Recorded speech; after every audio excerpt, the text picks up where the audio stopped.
1 Samuel, chapitre 1.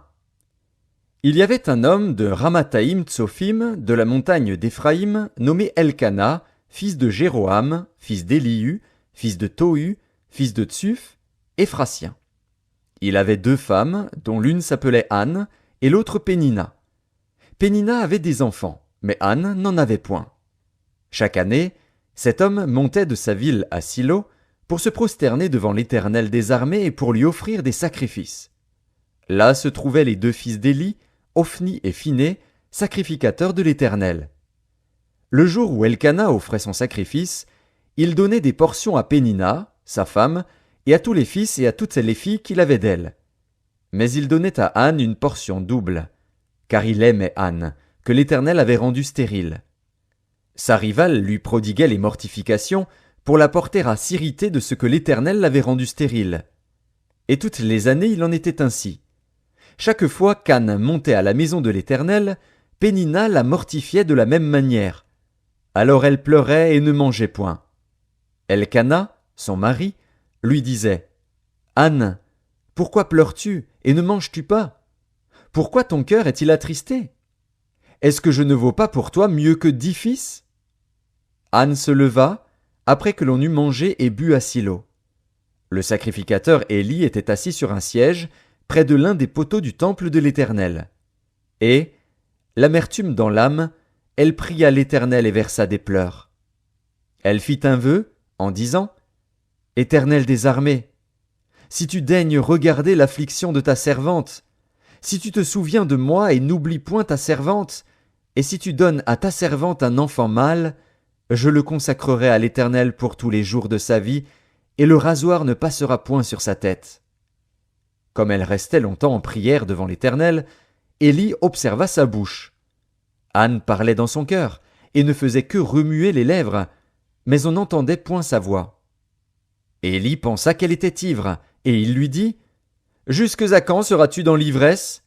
Fais passer ton vin. » Anne répondit « Non, mon Seigneur, je suis une femme qui souffre en son cœur, et je n'ai bu ni vin ni boisson enivrante. Mais je répandais mon âme devant l'Éternel.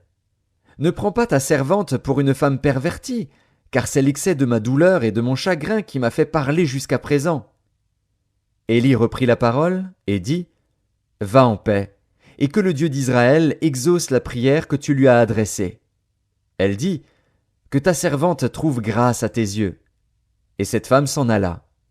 Elle mangea, et son visage ne fut plus le même.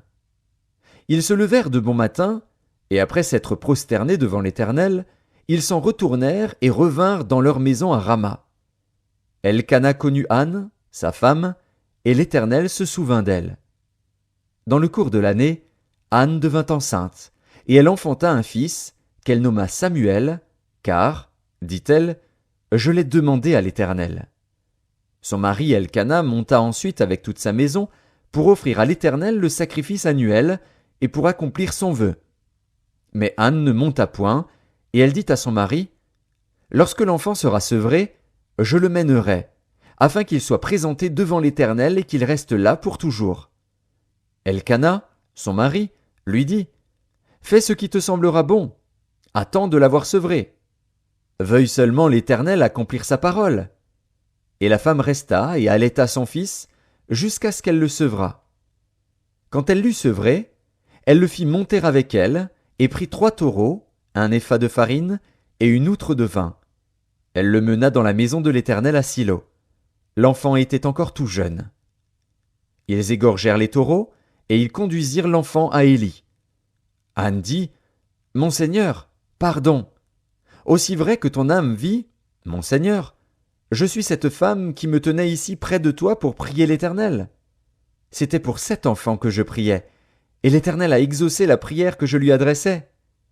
Aussi je veux le prêter à l'Éternel.